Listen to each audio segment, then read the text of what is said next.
വെച്ചിട്ടുണ്ട് കേട്ടോ ഇതിനുള്ളിൽ. അപ്പോൾ ഇവിടെ നിങ്ങൾ മഖബറ കാണുമ്പോഴേക്കും അവിടെ ഒരുപാട് കടലാസുകൾ കാണും.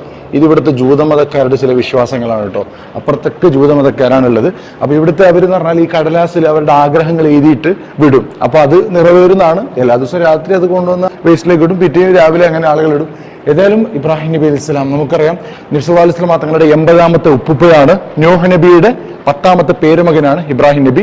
നമ്മൾ ഇന്ന് ചെയ്യുന്ന ശേലാകർമ്മമാണെങ്കിൽ അതായത് സുന്നത്ത് അതേപോലെ നഖെടുക്കൽ എല്ലാ ചെറിയ വരുന്നത് ഇബ്രാഹിം നബിയുടെ ചെറിയ നിന്നാണ് നമ്മൾ ഇന്ന് ചെയ്യുന്നത്. കാരണം ഇവൻ ആമിന ബീവി മരിക്കുമ്പോൾ പോലും റസൂലിനോട് പറഞ്ഞത് ഒരേ ഒരു കാര്യമാണ്, നീ ഇബ്രാഹിമിക് റിലീജിയനിൽ തുടരുന്നയാളാവണം, അതിലും നിന്നെ നിയോഗിക്കപ്പെടും, നീ ഒരു പ്രവാചകനാവും.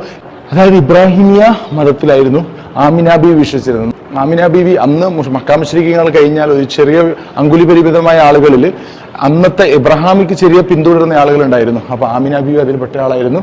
അപ്പൊ ഇതാണ് ഇബ്രാഹിം നബി അലൈഹി സ്വലാമിന്റെ മഖ്ബറ. നോക്കിയേ, അൽഹംദുലില്ലാ അൽഹംദുലില്ലാ. നമ്മൾ ഇന്ന് നിസ്കാരത്തിൽ കമാ സല്ലൈത അലാ ഇബ്രാഹിം എന്ന് പറയുന്നുണ്ടല്ലോ. എല്ലാ മതങ്ങളും നമ്മുടെ ആളാണെന്ന് പറയുന്നത് കൊണ്ട് തന്നെ ഖുർആൻ അതിനെ സമർത്ഥിക്കുന്ന ഒരു വചനമുണ്ട്. ഖുർആനിൽ മാകാന ഇബ്രാഹിമു യഹൂദിയം വലാ നസ്രാനിയ, അദ്ദേഹം ക്രിസ്ത്യാനിയോ ജൂതനോ അല്ല, വലാകിൻ കാന ഹനീഫ മുസ്ലിമ, അദ്ദേഹം ഒരു മുസ്ലിമാണ് എന്നാണ് ഖുർആൻ പറയുന്നത്. അപ്പോൾ ആ മക്ബറന്ന് തൊട്ടിപ്പുറത്ത് നമ്മളിങ്ങനെ ഈ ഒരു കാൽപാദവും മക്ബറവും കണ്ട് പുറത്തോട്ട് ഇങ്ങനെ ഇറങ്ങുകയാണെങ്കിൽ അവിടെ നമുക്ക് ആ ഒരു ഗുഹ കാണാൻ കഴിയും. ഈ ഗുഹയെ പറ്റി കാണാം. ഇതിവിടെ നമ്മൾ ഇത് കാണുന്നത് ആറ് ഷെരീഫ് എന്ന് പറഞ്ഞാൽ ഇബ്രാഹിം നബി അലൈഹി സ്വലാം അന്നത്തെ ഹെബ്രോൻ രാജാവിന്റെ കയ്യിൽ നിന്ന് 400 വെള്ളി ദിനാർ കൊടുത്തിട്ട്, വെള്ളി നാണയങ്ങൾ കൊടുത്തിട്ട് ഈ ഒരു ഗുഹ വാങ്ങിയതാണ്. നോക്കിയേ, ഈ ഒരു ഗുഹ, ഇതിന്റെ അടിയിൽ ഗുഹയാണ്. എന്തിനു വാങ്ങിയെന്നറിയോ? അന്നത്തെ രാജാവിന് അത്ര പൈസ കൊടുത്ത് വാങ്ങാൻ കാരണം എന്നെയും എന്റെ കുടുംബക്കാരെല്ലാവരും ഇവിടെ അടക്കം ചെയ്യണം. അതിനാണ് അദ്ദേഹം പൈസ കൊടുത്ത് നിബിധങ്ങൾ വാങ്ങിയിട്ടുണ്ടായിരുന്നത്. അപ്പൊ ഏതായാലും ഇതിന്റെ അടിയിൽ ഫുള്ള് ഗുഹയാണ്. ഇപ്പോഴാണ് ഇത് പള്ളി ഇതൊക്കെ ഇങ്ങനെ മോളോട് കെട്ടിയത്. അപ്പൊ അടിയിൽ ഗുഹയാണ് മൊത്തമായിട്ട്. അപ്പോൾ ഇപ്പൊ ഇവിടെ വരുമ്പോൾ നമുക്ക് ഇവിടെ വലിയൊരു മിമ്പർ കാണാൻ കഴിയും മുമ്പിൽ തന്നെ. ഇത് സലാഹുദ്ദീൻ അയ്യൂബിയുടെ മിമ്പറാണ്. നോക്കി എത്ര വലുപ്പമുണ്ട്.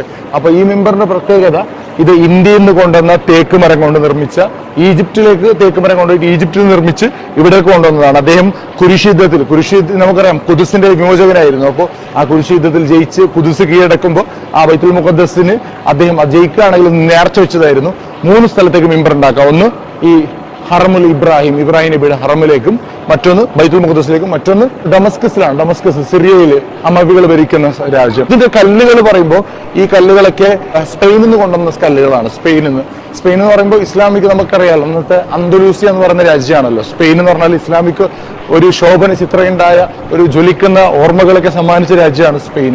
ഏതായാലും ഇവിടെയൊക്കെ മക്ബറകളാണ്. നിങ്ങൾ മറന്നുപോയോ എന്ന് എനിക്കറിയില്ല, നമ്മൾ കാണാത്ത ഒരു പ്രവാചകനുണ്ട് ഇവിടെ, അതായത് ഇസ്രായേൽ നബിയുടെ മക്ബറ. അതിപ്പോ ഇസ്രായേലിയുടെ കയ്യിലാണ്. നോക്ക്, അപ്പുറ സൈഡിലാണ് യാക്കൂബ് നബി അഥവാ ജേക്കബ് ഇസ്രായേൽ നബിയുടെ മക്ബറ ഉള്ളത്. അവിടെ ഇപ്പൊ മുസ്ലിമുകൾക്ക് തീരെ അലൗഡല്ല. അപ്പോൾ അത് അപ്പുറ സൈഡിൽ നിന്ന് മാത്രമേ കാണാൻ പറ്റുള്ളൂ. അവിടെ അതിനുള്ളിലൊക്കെ അറബിയിലാണ് എഴുതിയിട്ടുള്ളത്. അതൊക്കെ അവിടെ അന്ന് മംലൂക്കികളൊക്കെ ഉണ്ടാക്കിയതാണ്. ഇപ്പോഴും 2000 വർഷമൊക്കെ പഴക്കമുള്ള ആ കല്ലുകളൊക്കെ നമുക്ക് കൃത്യമായിട്ട് കാണാൻ കഴിയും. പക്ഷെ നമുക്ക് അവിടെ പോകാൻ പറ്റൂല. നമ്മളിപ്പോൾ വീഡിയോയിലൂടെയാണ്, ഞാനാണെങ്കിൽ ഇത് കണ്ടത്. അപ്പുറത്തേക്ക് അവരുടെ സിനഗോഗൊക്കെ ഉണ്ട്, ജൂതന്മാരുടെ സിനഗോഗ്. അവിടെ എല്ലാ മക്ബറകളും, ഇബ്രാഹിം നബിയുടെ മറ്റൊരു സൈഡ് ഇവിടെ നിന്നാണ് കാണാൻ പറ്റുന്നത്. നമ്മൾ അപ്പുറത്ത് കണ്ടല്ലോ നേരത്തെ, അതിന്റെ ജനാലിന്റെ മറ്റൊരു ജനാല ഇവിടെ നിന്നാണ് കാണാൻ പറ്റുന്നത്. റമളാനിൽ നിസ്കരിച്ചുകൊണ്ടിരിക്കുമ്പോൾ നടന്നൊരു കൂട്ടക്കൊല നിങ്ങൾക്ക് ചിലപ്പോൾ ഓർമ്മ ഉണ്ടാവും തോന്നുന്നു. 1994 ഹെബ്രോൻ കൂട്ടക്കൊല, അത് ഇവിടെ ആട്ടോ നടന്നത്, ഈ സ്ഥലത്തായിരുന്നു. 1967 മുമ്പ് ഇത് മുസ്ലിമുകളുടെ കയ്യിലായിരുന്നു. ഈ സ്ഥലം മൊത്തം ജോർദാൻ ഒക്ഫിന്റെ കയ്യിലായിരുന്നു. പക്ഷെ അതിനുശേഷമാണ് ജൂതന്മാരുടെ കൈകളിലേക്ക് പകുതി പോകുന്നത്. അപ്പോൾ ഇവിടെ നോക്കി, ഇതിപ്പോൾ ജൂതന്മാരുടെ കയ്യിൽ, അവരിവിടെ വന്നാൽ, ഈ പള്ളീൻ്റെ അകത്ത് വന്നാലും അവർ ഈ കുത്തും പാട്ടും ഡാൻസൊക്കെ ഇവിടെ കളിക്കും. അപ്പൊ ഇങ്ങനെയൊക്കെ സംസാരിക്കുമ്പോൾ എനിക്ക് ശരിക്കും പേടിയുണ്ട്. പക്ഷെ ഇത് ആളുകൾക്ക് ഇവിടെ എത്താൻ പറ്റാത്ത ആളുകൾക്ക് അറിയിക്കുക, കാണിക്കുക എന്നുള്ളൊരു ഉദ്ദേശം കൊണ്ടാണ് ഇവിടെയൊക്കെ ഞാൻ വീടെടുത്തത്. ഇനി ഇവിടുന്ന് നമ്മൾ ജെറുസലേമിലേക്ക് പോവാണെങ്കിൽ അവിടെ ഒരുപാടുണ്ട് കേട്ടോ. ഇത് നോക്കിയാൽ ദാവൂദ് നബി അലൈഹി സ്വലാമിന്റെ മക്ബറയാണ്. അവർ കിങ് ഡേവിഡ് എന്ന് പറയുന്നത്. പക്ഷെ ഇത് അവരുടെ കയ്യിലാണുള്ളത്. നമുക്ക് ഒരു ലീഗലായിട്ട് മുസ്ലിമുകൾക്ക് ഇവിടെ അലൗഡല്ല. നമ്മൾ കയറിയിട്ടുണ്ട്, നമ്മുടെ ഗ്രൂപ്പിന്റെ ഫ്ലൈസ് ട്രാവൽസിന്റെ ഒരു പവർ കൊണ്ട് കയറിയതേ ഉള്ളൂ. പക്ഷെ ഇവിടെ അങ്ങനെ ആർക്കും കയറാൻ പറ്റൂല, റിസ്ക് ആണ് ഈ സ്ഥലം. അപ്പോൾ ഇതും അതിൻ്റെ വീഡിയോസൊക്കെ നമുക്ക് പിന്നീട് ഇടാം. അവിടെയാണ് മഹാർ സുലൈമാൻ നബിയുടെ ഉള്ളതും, പിന്നെ വേറൊരു സ്ഥലത്താണ് മൂസാ നബിയുടെ ഉള്ളത്. അപ്പോൾ അതൊക്കെ നമുക്ക് വരുന്ന വീഡിയോസിൽ കാണിക്കാം. ഈസാ നബിയെ കുരിശിലേറ്റെന്ന് ക്രിസ്ത്യാനികൾ വിശ്വസിക്കുന്ന ഹോളി സപ്പൽക്കർ, യേശുവിനെ ക്രൂസിഫൈഡ് ചെയ്ത ആ ഒരു സ്ഥലവും, അതുപോലെ ഈ ജെറുസലേം, പാലസ്തീൻ, ബൈത്തുൽ മുഖദ്ദസിൻ്റെയൊക്കെ ഹിസ്റ്ററി അടക്കം ഇവിടുത്തെ ഒരുപാട് വീഡിയോസ് വരുന്നുണ്ട്.